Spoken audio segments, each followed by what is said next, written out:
Hello আমার প্রিয় ছাত্রছাত্রী বন্ধুরা, আমি তোমাদের অমিতাভ স্যার। সবাইকে আমার ইউটিউব চ্যানেলে স্বাগত জানাচ্ছি। আজকে নিউট্রিশন ক্লাসে আমরা খাদ্য সংরক্ষণের কিছু গুরুত্বপূর্ণ প্রশ্ন উত্তর আলোচনা করব। সেগুলো তোমরা ভালো মতো শুনবে। কারো কোনো কনফিউশন থাকলে অবশ্যই তোমরা কমেন্ট সেকশনে জানাবে। প্রথম চলে আসি, ক্যানিং করা খাদ্যবস্তুতে কিভাবে জীবাণু সংক্রমণ হয় এবং কী টাইপের জীবাণু সংক্রমণ হয়। প্রথম যেটা হচ্ছে, ক্যানিং করবার সময় যদি যে কন্টেনারে করা হচ্ছে সেটা নির্বীজকরণ না করা হয়, তখন জীবাণু সংক্রমণ হতে পারে। অথবা সিলিং করবার সময় যদি পুরোপুরি বাতাস দূরীভূত না করা হয়, অথবা নাইট্রোজেন গ্যাস দিয়ে পুরোপুরি ভর্তি না করা হয়, অথবা গ্যাসের নমুনাতে যদি জীবাণু থাকে, তখন ক্যানিং করলে কিন্তু জীবাণু সংক্রমণ ঘটে। ক্যানিং করা খাবারে মেনলি ছত্রাকের সংক্রমণ ঘটার চান্স প্রচণ্ড বেশি হয়। আর এখানে এটা ছাড়াও বোটুলিজম টাইপের যেসব জীবাণুগুলো রয়েছে তারাও এখানে অ্যাটাক করে খুব প্রচুর পরিমাণে। তরল দুধকে যদি আমরা গুঁড়ো দুধ করতে চাই, তাহলে ড্রায়ারের সাহায্যে আমরা সেটা করতে পারি। তো কী কী টাইপের প্রসেস হয়, একটা হচ্ছে স্প্রে ডাইং।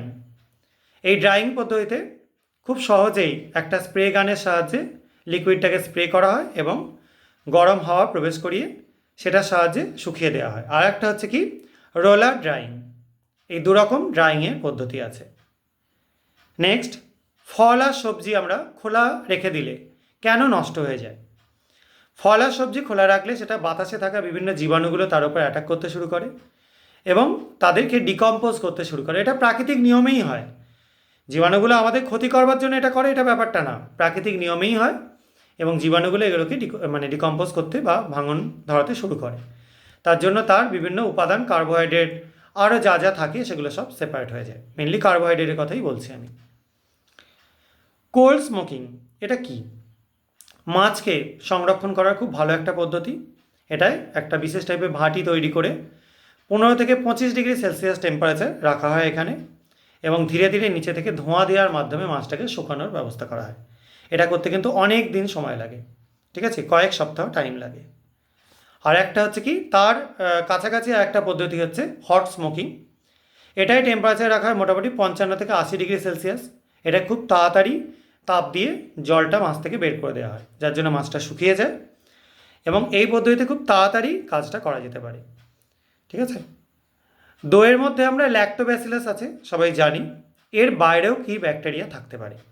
এর বাইরে যেটা সব থেকে কমন থাকে সেটা হচ্ছে স্টেপ্টোকক্কাস, ঠিক আছে। তবে সব স্টেপ্টোকক্কাস কিন্তু শরীরের পক্ষে ক্ষতিকর নয়। আর ব্রাইন দ্রবণ, যেটা মোটামুটি 30%-এর কাছাকাছি NaCl দ্রবণ, এটা আমরা কি কাজে লাগাই?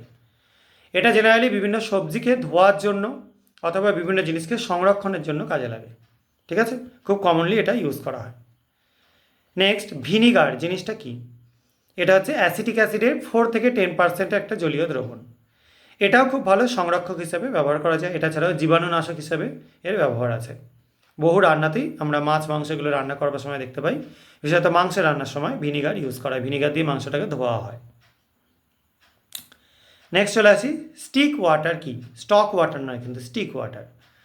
যখন কোনো চর্বিযুক্ত মাছ বা মাংসকে প্রসেসিং করা হয়, এটা মাছের জন্যই সব থেকে বেশি হয়, তখন তার অতিরিক্ত চর্বি থাকবার জন্য এটা পচনটা বেশি হওয়ার একটা চান্স থাকে।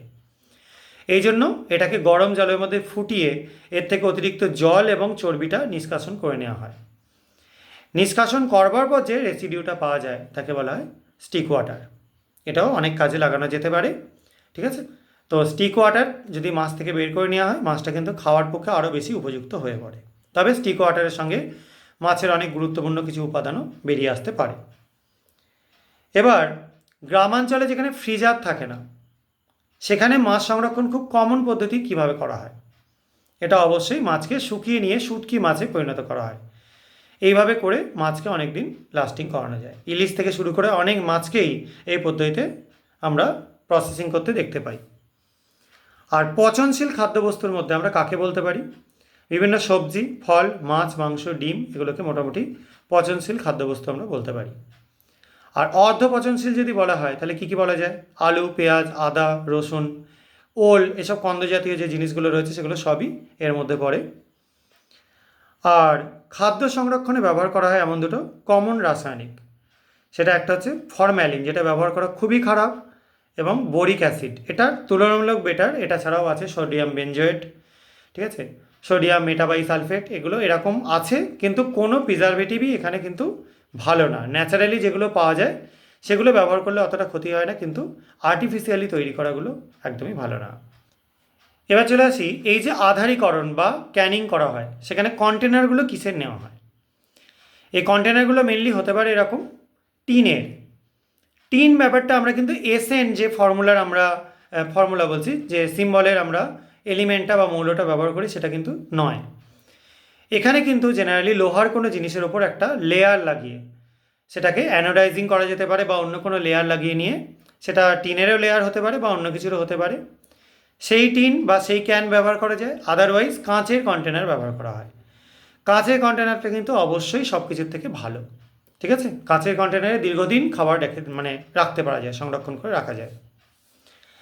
আর চলে আসি যে সন্ধান প্রক্রিয়া, আমরা যেগুলোর নাম জানি সেগুলো প্রধানত কী কী সন্ধান প্রক্রিয়া আমরা দেখতে পাই। একটা হচ্ছে কোহল সন্ধান। এই প্রক্রিয়ায় ইথাইল অ্যালকোহল বা C2H5OH তৈরি হয়। আর একটা হচ্ছে অ্যাসিটিক অ্যাসিড সন্ধান। এই প্রক্রিয়ায় অ্যাসিটিক অ্যাসিড অর্থাৎ CH3COOH এটা তৈরি হয়। আর একটা হয় ল্যাকটিক অ্যাসিড সন্ধান, বা যেটা আমরা ল্যাকটিক অ্যাসিড বা CH3CHOH COOH এগুলো তৈরি হয়। এই তিনটে সন্ধান প্রক্রিয়ায় কিন্তু প্রচণ্ড গুরুত্বপূর্ণ। তো আজকে আমরা এটাই আলোচনা করলাম, এই অবধি আলোচনা আজকে থাকলো। পরবর্তী ক্লাসে আবার বাকিটা আলোচনা হবে। ভিডিওগুলো ভালো লাগলে চ্যানেলটা সাবস্ক্রাইব করো, ভিডিওগুলো লাইক এবং শেয়ার করো। আজকের মতো এটুকুনি, বাই।